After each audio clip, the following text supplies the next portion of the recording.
Olá, pessoal. Então, vamos continuar o assunto, né, sobre introdução à patologia. A gente estava falando sobre os aspectos macro e os aspectos micro, né? Então, deixa eu só voltar aqui.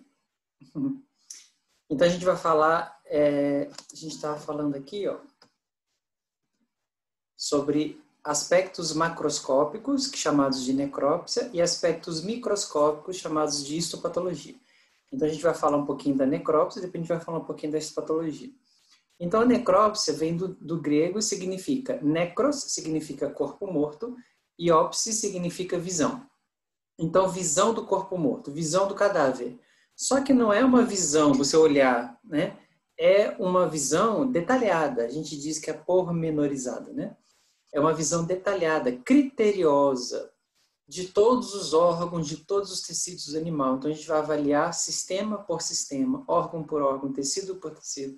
E isso é uma necrópsia, uma análise criteriosa, né? E qual que é a importância disso? A primeira importância é a perícia criminal. Então, se o animal morreu, por exemplo, ele foi chamada morte matada, né? Tem a morte matada e a morte morrida. A morte matada é aquela onde tem um crime. Isso é mais comum nos seres humanos, né? Nos crimes. Então, nos animais também acontece, né? A vizinha joga veneno pro pitbull porque não gosta de gato, o vizinho que mata o passarinho. Então, a gente tem essas questões que são muito importantes, que são da perícia criminal. A segunda importância é a prevenção de doenças, principalmente para animais de produção que são mantidos aglomerados. Então, por exemplo, na avicultura, nós temos lá 50, 100 aves juntas num lugar só. Então, se uma ave fica doente, ela passa para as outras aves, se for uma doença infecto-contagiosa, né? Ela passa muito rápido. Então, a necrópsia serve para isso, para identificar um agente, quando é infeccioso principalmente, para que não haja contaminação de outros animais. A gente fala de animal de produção, mas o animal doméstico é a mesma coisa. A gente precisa saber se essa doença não é contagiosa para os tutores, né? E também para outros animais, se porventura ele tiver contato. E o terceiro fator é diagnóstico de uma morte em tratamento. Então, o animal estava sendo tratado naquela clínica, ele estava internado lá, ou no consultório, estava lá sendo consultado e de repente morre, e você precisa saber o porquê. Para saber primeiro se não foi, né, um problema, um erro médico. Tem um caso que foi até TCC, né, de uma aluna da veterinária, que a mãe dela, ou a tia dela, não sei, tem um pet shop aqui em João Pessoa, e o animalzinho ele foi tomar banho, um filhote, foi tomar banho de chau-chau, e lá no banho o bicho morreu. E aí ela me chamou, eu estava até na praia esse dia, ela me chamou correndo, falou, professora, o que eu faço? O bichinho morreu, a tutora vai me processar porque o filhote, todo mundo ama o filhote, mas ele também foi muito caro. E o que eu faço? Eu falei, tem que fazer necrópsia para saber a morte, porque às vezes você não tem culpa. A gente fez tudo certinho, a gente não judia aqui, a gente trata muito bem, não sei o que houve, vamos saber o que houve. Eu saí da praia, fui lá, e quando a gente abriu, era uma má formação, onde ele não tinha uma parte do diafragma, né, que separa a cavidade torácica da abdominal, e o intestino ele veio todo para o pulmão. Quando o animal foi tomar banho, que ele se estressou, que precisou respirar melhor, ele não tinha, metade do pulmão era bloqueado pelo intestino. E aí ele acabou morrendo por causa disso. Ou seja, o pessoal lá da tosse não tinha culpa nenhuma. Foi uma fatalidade, né? Então isso é muito interessante nesses casos onde houve uma morte e precisa ser revelado, né, o porquê, certo? Então, a gente costuma dizer que a patologia, ela trata de todas as doenças de todas as espécies. Só que é uma coisa, é uma missão impossível, né? Então, a gente tem pequenos animais, a gente tem equinos, a gente tem bovinos, os grandes ruminantes e os pequenos ruminantes, a gente tem os animais de produção, suínos, aves, a gente tem os animais de laboratório, como os ratos, as cobaias, a gente tem animais silvestres, só que o animal silvestre é um mundo, né? E eu tenho assim, várias histórias para contar, mas aqui no vídeo não dá para contar.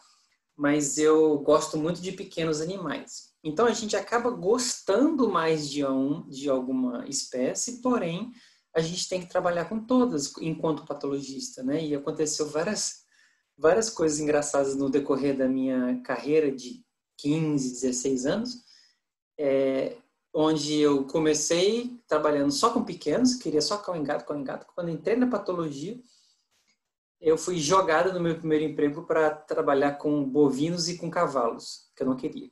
Aí tive que trabalhar, aprendi, fui para Aracaju, chegou lá, tive que trabalhar com pequenos ruminantes que eu também não sabia. E aí, de repente, veio um projeto Mamíferos Marinhos, eu tive que fazer necrópsia em mamíferos marinhos e aquáticos, e foi uma fase de aprendizado muito grande. Hoje, eu posso dizer que eu trabalho com todas as espécies, porém, eu tenho mais conhecimento em pequenos, né? Gosto mais, tenho mais afinidade mesmo com pequenos. Mas a patologia, ela é comum a todas as espécies e o patologista ele acaba fazendo um pouco de cada espécie, o que, na minha opinião, não é muito ideal, porque a gente não consegue dar conta de tudo muito bem, né? Ou você faz superficialmente tudo, ou você se especializa em alguma espécie e faz a coisa dar certo, né? Então, isso é uma opinião particular, mas eu penso assim.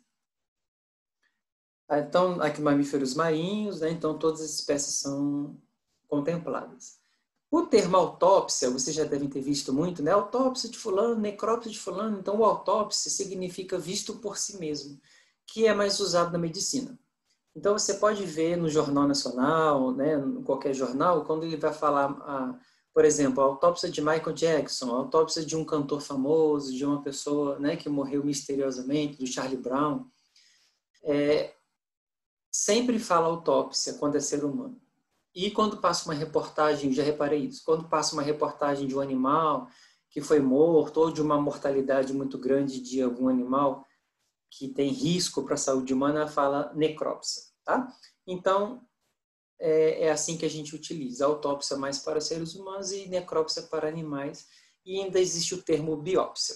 A biópsia, muitas pessoas chamam biópsia como sinônimo de histopatológico, mas não é. A biópsia é o procedimento de coleta para exame histopatológico. O que é o exame histopatológico? Eu já falei anteriormente no outro vídeo.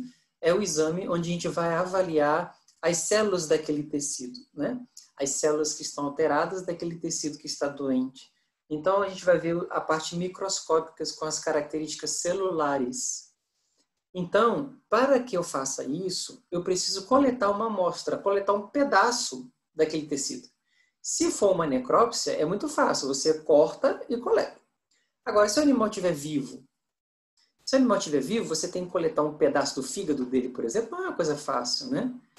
Quando é pele, é fácil, porque, né, é externo e você consegue dar uma anestesia local, às vezes nem precisa, e dá um sedativo, e você coleta, isso é biópsia. A biópsia, portanto, é o procedimento de coleta para análise histopatológica. E o histopatológico é o exame propriamente dito, é o exame microscópico que nós vamos avaliar, certo?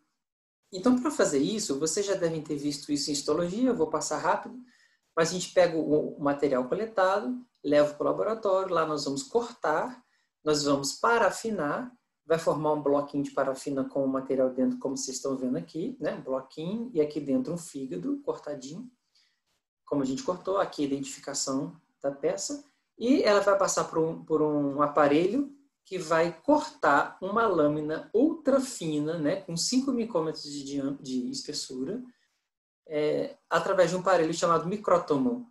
Então, através desse aparelho, forma-se uma lâmina muito fininha que vai ser jogada numa lâmina de vidro e vai ser corada e ela está pronta para análise. Então, aqui um exemplo, né, histopatologia do pâncreas. Desse lado aqui, uma ilha pancreática normal e aqui uma ilha pancreática com uma degeneração chamada de amiloidose. Então, aqui dá para ver direitinho, né, dá para ver com bastante evidência a diferença de um tecido normal e de um tecido doente. Aqui também, um glomérulo renal, né, e aqui um glomérulo renal, você vê que está diferente. Qual é a diferença? Né? Um tem uma degeneração, outro tem outro tipo de degeneração, então a gente começa a observar uma característica afunda, uma característica celular que é muito importante para a patologia, né? Bom, e a gente vai falar agora de alguns termos técnicos. O primeiro termo técnico é patogenia. O que é patogenia? É o mecanismo de ação dessa doença. Como essa doença se desenvolve? Como ela causa o problema? Qual é o mecanismo de ação que ela usa para, né, a partir do momento do seu início, ela desenvolver todo o problema do animal? Então, qual é esse mecanismo? Como ela se desenvolve? Então, isso é a patogenia, certo? E o outro termo que é muito utilizado é etiologia. Então, a etiologia vai estudar a causa. O que causa esse problema? Então, é muito, muito comum a gente, numa prova, né? Isso é uma dica para vocês, a professora perguntar a etiopatogenia. Etiopatogenia. O que significa isso? Quem causa e qual é o mecanismo de ação dessa doença? Então, no caso da etiologia, né, que é só quem causa, toda doença é causada por alguma coisa. Seja essa alguma coisa um vírus, uma bactéria, um fungo, ou seja alguma coisa, um atropelamento, uma intoxicação, um veneno de cobra, né, que não está relacionado ao micro-organismo de maneira direta. Então, esses agentes causadores são chamados de primários. Eles são chamados de primários porque eles vão dar o início da doença. Quem é que dá o início da doença? É o agente causador. O agente causador é chamado de agente etiológico. Tá certo? Então, esse agente etiológico, ele pode ser vários. Quando ele for um micro-organismo, ele é chamado de agente biológico. Então, nós temos um agente etiológico biológico. Significa o quê? Que esse agente é um micro-organismo. Então, pode ser um fungo, uma bactéria, um vírus, né?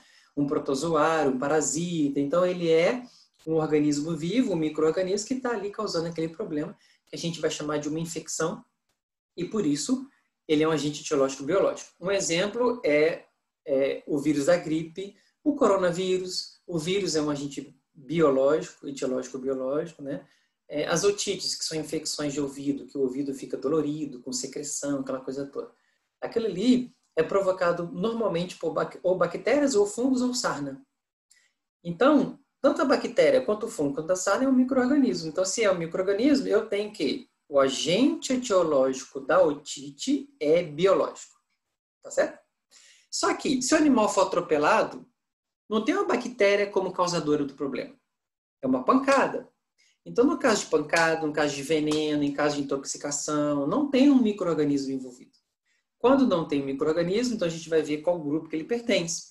Então, ele pode pertencer a um agente etiológico químico, que são as substâncias tóxicas, como, por exemplo, veneno, que o animal come, os carrapaticidas, que às vezes ultrapassam a dose, né?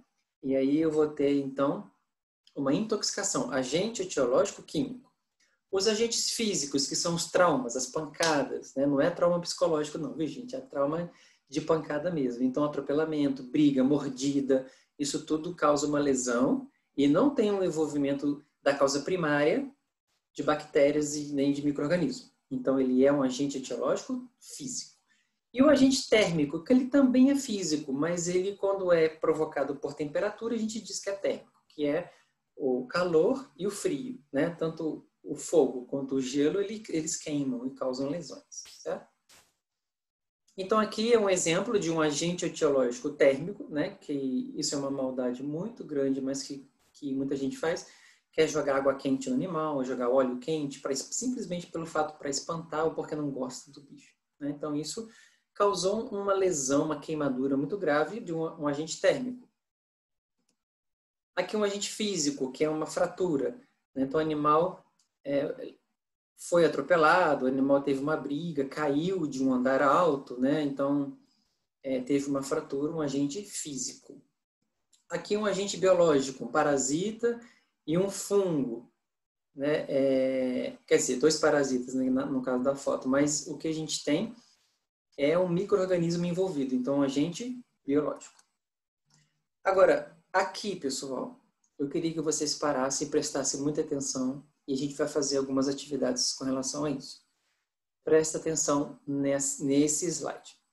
Nós temos que diferenciar consequências de causas. Então, um agente, uma bactéria vai causar uma infecção e essa infecção vai levar a lesões de tecidos, tá? Então, uma coisa é o agente causador. Outra coisa é a consequência que esse agente causador vai levar para aquele tecido. Consequências fisiológicas, consequências anatômicas, consequências, né, celulares e assim vai. Então, veja, é muito importante a gente diferenciar essas duas. Então, eu vou dar 2 exemplos para ver se vocês entendem. Olha lá. O primeiro exemplo é o vírus da raiva. O vírus da raiva é um agente etiológico biológico, né? Ele é presente, no caso, né, na saliva dos morcegos, que pode ser também na saliva de animais contaminados, mas no caso o morcego é o principal vetor, principalmente para os ruminantes, né? Então aqui está um morcego picando um bovino. Esse vírus contamina o boi e essa contaminação do boi leva o vírus, né, através dos nervos para o sistema nervoso central, levando a inflamação cerebral que a gente chama de encefalite. Então, minha pergunta é, quem causa a encefalite? Resposta, o vírus. Ok? Até aí tudo bem. O problema é que essa encefalite, essa inflamação do cérebro, o cérebro vermelho, inflamado, vai levar à convulsão e vai levar ao coma. Aí eu pergunto para vocês, quem é que causa a convulsão? Aí vocês vão responder, a inflamação do cérebro. Então, olha aí as coisas começando a confundir. Eita, Gi, qual é o agente etiológico da convulsão? A inflamação do cérebro. Eita, então a inflamação do cérebro é a causa? Mas a inflamação do cérebro não é provocada pelo vírus? Sim. Então, a causa da convulsão é o vírus, não é a inflamação do cérebro. A inflamação do cérebro é consequência da causa. Estou entendendo que parece difícil, mas na verdade não é. Vamos adiante. Essa convulsão que o animal tem devido à raiva vai levar o animal à morte. Aí para tudo e eu pergunto para vocês, qual é a causadora da morte do animal? Se vocês me responderem a convulsão está errado? Não está errado, né? Se eu respondesse, se eu perguntasse qual que é a causa da morte, e você respondesse a inflamação do cérebro. Isso está errado? Errado, não. Mas aí eu vou fazer uma outra segunda. Quem causa a inflamação do cérebro? O vírus. Aí você fala, mas quem causou foi o morcego. Não, foi o vírus, porque se não tiver vírus no morcego, não vai ter isso. Né? Então a gente fala assim, quem causou a morte do animal foi o morcego. Olha o problema. Quem causou a morte do animal pode ser o morcego. Quem causou a morte do animal pode ser o vírus. Quem causou a morte pode ser a encefalite, a inflamação do cérebro. Quem causou a morte pode ser a convulsão. Certo? Então, o que vocês podem perceber? Existem causas e consequências. Dependendo do meu ponto de vista, eu posso atribuir àquela consequência uma causa diferente. Ok. Porém, vamos voltar tudo. Existe uma causa... Opa! Aqui, ó. Existe uma causa primária. Opa! Existe o fator primário. Quem chegou primeiro? Quem chegou primeiro foi a convulsão? Foi o cérebro inflamado? Ou foi o vírus? Quem chegou primeiro? Quem chegou primeiro foi o vírus. Então, ele é um agente etiológico primário. Ele é o causador do problema. Eita, o que é então a inflamação do cérebro? É consequência. O que é convulsão? É consequência da inflamação, que é consequência do vírus. Então existe uma causa, finalizando o raciocínio, existe uma causa primária e existem outras causas secundárias e existem outras consequências também, tá? Então, quando a gente fala de agente etiológico, a gente está se referindo à causa primária. Qual é a etiologia dessa doença? O agente, o que veio primeiro. Então, você tem que rebobinar a fita. Né? Essa é velha, né? Aff, Maria, entreguei a idade agora. Então, eu vou dar outro exemplo, tá? Outro exemplo, a doença do carrapato. Vocês conhecem Babésia? Babésia é doença do carrapato, né? Então o carrapato vai e pica o animal, como está a fotinha ali, e morde, é ótimo. O carrapato pica o animal, passa a babésia para o animal. Babésia é um parasita que ele entra dentro das hemácias, destrói as hemácias. Então, nesse caso, a babésia entra dentro das hemácias, olha lá que bonitinha, essa bolinha roxa que vocês estão vendo aí, essa daqui, ó, essa bolinha aqui são as hemácias, tá? E dentro, se você vê que algumas estão lisas e que algumas têm alguma coisa dentro, né, em forma de gota. Isso aqui em forma de gota é a babésia. Então, nós temos algumas hemácias parasitadas com babésia e outras não, né? O que vai levar isso daqui? Essa babésia que está aqui, essa hemácia que está aqui parasitada, vai ser destruída. Então, eu vou ter o que a gente chama de hemólise. A hemácia que tem a babésia, ela se rompe, sabe? Então, vai começar a romper a hemácia. Aí eu falo para vocês, o que causou o rompimento da hemácia? Resposta, babésia. Ok. Porém, o rompimento da hemácia vai levar o animal a ter diminuição de oxigênio. Por quê? Porque a hemácia é a célula que leva oxigênio para os tecidos e para as células. Então, vocês viram isso em bioquímica, né? Inclusive, eu que dei aula para vocês. Vocês viram que as hemácias, elas têm um papel importantíssimo de levar oxigênio para as células. Se você destrói as hemácias, você tem uma diminuição de oxigenação. Aí eu pergunto para vocês, qual é a causa da diminuição da oxigenação? Resposta, rompimento das hemácias. Está errado? Não. Mas ela se rompeu por quê? Por conta da babésia. Então, existe uma causa primária. Qual que é a causa primária? A babésia. Que vai levar a uma consequência, que é a hemólise, que vai levar a uma segunda consequência, que é a diminuição da oxigenação. Ok? Então, existe uma causa primária, que é a babésia, e existem outras causas secundárias. Essa diminuição da oxigenação vai levar o animal a ter falta de ar. Então, o animal vai sentir ofegante, vai ter falta de ar, vai sentir mal, aquela coisa toda. Eu pergunto para vocês, qual é a causa da falta de ar? Resposta, diminuição da oxigenação. É a causa? É. Mas qual é a causa primária? Por que diminuiu o oxigênio? Porque rompeu a hemácia. Beleza, mas por que rompeu a hemácia? Vocês estão vendo que a gente fica voltando até chegar no agente primário? Isso é muito importante, tá? Porque se você falar só a causa, eu posso responder qualquer coisa. Agora, se eu falar a causa primária, aí você vai voltando até achar aquele fator que desencadeou todo o processo. E essa falta de ar leva o animal à morte também. Ok. Eu pergunto para você, qual que é a causa da morte? Resposta, falta de ar. Está errado? Não. Está certo. Mas eu pergunto para vocês, qual que foi o agente etiológico da morte?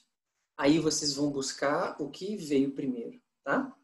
Aí você fala, o animal morreu porque ele tinha baixa oxigenação. Tá certo. Qual foi a causa da morte? Baixa oxigenação. Beleza. Mas o que levou essa baixa oxigenação? Vamos buscando. Né? O que levou isso? O que levou isso? Então, no caso da babésia, o agente etiológico é o parasitário, né, biológico. No caso da babésia, é o agente causador primário, tá? Que vai levar às consequências. Quais são as consequências da babésia? Destruição de hemácia, anemia, né? Diminuição da oxigenação, falta de ar e tudo mais. Isso são consequências de uma causa primária. Ok? Então, espero que isso tenha ficado bastante claro na cabeça de vocês. O outro termo técnico é diagnóstico. O que é diagnóstico? É a conclusão da patogênese. Patogênese que a gente viu, ou patogenia, não é o mecanismo de ação da doença. Então, você avalia aquilo ali, né? Você vai no médico e fala, o que você tem? Ah, estou com uma dor aqui de garganta, estou falando rouco, está doendo muito, tenho febre. O médico junta esses sinais, faz um exame, abre sua boca, olha, e faz um exame de sangue. O que ele está fazendo? Ele está coletando dados para chegar a um diagnóstico. Então, o que é diagnóstico? É a conclusão do que o animal tem. Então, o médico ele pode pegar os seus exames e falar, você tem uma faringite, ponto. Ok, é um diagnóstico preciso. As lesões são bem óbvias, as lesões são características, as lesões são muito importantes. Então, você consegue determinar com precisão o que você tem. Agora, você vai no médico, você está com uma dorzinha de garganta, ele avalia, não tem nada, né? Não tem dor, não tem nada, você só está falando rouco. Faz o exame, não aparece nada no exame, ele fala, olha, não deu nada. Então, o diagnóstico ele é indefinido. Vamos fazer um tratamento geral, porque não existe nada específico. Então, ele vai utilizar os exames, mas, às vezes, tudo que a gente faz, às vezes, não é suficiente. E aí, o diagnóstico é indefinido, tá? Então, ele pode ser preciso, quando tem características clássicas, e pode ser indefinido quando a gente não consegue chegar a um determinado tipo, né? E para fazer isso, o que a gente faz? Exames complementares. Para eu chegar a um diagnóstico, né? Isso a gente abre um parêntese agora, porque na medicina veterinária, o médico veterinário, eu estou falando da maioria, eles têm um costume muito de passar tratamento sem passar exame, sabe? Isso é um costume muito errado que a gente faz. Eu tenho vários casos para contar para vocês. No decorrer da disciplina a gente vai contando, mas de erro médico porque não pediu exame. Simples pelo fato de não pedir exame e achar que é aquilo ali, que ele é experiente, eu sei o que é, passa um tratamento, não funciona e às vezes o animal até morre, mas não era aquilo. Então a gente precisa trabalhar com diagnóstico. Aquele veterinário que trata sem exame, ele está dando um tiro no escuro. Às vezes acerta, mas muitas vezes erra e o animal que sofre, né? E o doutor gasta dinheiro à toa. Então, os exames complementares, eles servem para confirmar a minha suspeita ou para descartar a suspeita. Eu estou com suspeita disso, mas depois dos exames vi que não era nada disso, então vamos mudar, né? E então, o mais utilizado na patologia é o histopatológico, que a gente já falou dele. Pode ser utilizada a imunistoquímica, que vem com marcador de anticorpos, né? A cultura de micro-organismos, de fungos e bactérias principalmente, e o exame toxicológico, que é um exame, né, onde a gente vai determinar certas drogas, principalmente nos casos de envenenamento. Isso é muito comum. E, para a gente finalizar, o prognóstico. O que é o prognóstico? É a avaliação desse animal a partir de um diagnóstico. Então, por exemplo, você vai no médico, o médico olha a sua garganta, uma faringite, besta, isso aí você toma um anti-inflamatório, faz um gargarejo, você está ótimo. Pronto, foi embora. O prognóstico, qual é a chance dessa pessoa se recuperar? A chance é muito alta dela se recuperar. Então a gente diz que o prognóstico dessa pessoa é bom, né? É favorável. Então, o prognóstico ele só vem a partir do diagnóstico. Você deu o diagnóstico? Dei. Qual a chance desse animal recuperar? É muito alta, então o prognóstico é bom. Certo? Agora vamos dar um exemplo de outro caso. Eu estou com uma dor de garganta terrível, está doendo muito. Quando o médico avalia, é um câncer na garganta. Um câncer maligno, que já se espalhou, né, e está lá. Qual que é a chance dessa pessoa se recuperar? A chance é muito baixa, porque é maligno, é um local muito, né, é um problema. Provavelmente a pessoa não vai recuperar. Então, qual é o prognóstico dessa pessoa? É ruim, é desfavorável. Por quê? Porque a chance dessa pessoa se recuperar é baixa a partir de um diagnóstico. Então, pessoal, como é que eu vou dizer que a pessoa tem tantos dias de vida, que a pessoa vai se recuperar rápido ou não, se eu não sei o que é? Né? Então, primeiro vem o diagnóstico, que é a conclusão do que a pessoa tem, o animal tem. Eu estou falando pessoa, só para facilitar, tá? O diagnóstico é a conclusão do que o animal tem, a partir da avaliação clínica e dos exames. E o prognóstico é a chance desse animal recuperar. Se a chance for boa e for uma doença simples, o prognóstico é bom ou favorável. Se a chance desse animal se recuperar for muito ruim e a doença for grave, o prognóstico é desfavorável. Certo? Bom, então, eu espero que vocês tenham entendido tudo que eu falei. Eu vou estar aqui para tirar dúvida e a gente vai conversando, né, sobre esse primeiro tema, esse nosso primeiro vídeo sobre patologia, tá certo? Então, um abraço e até a próxima.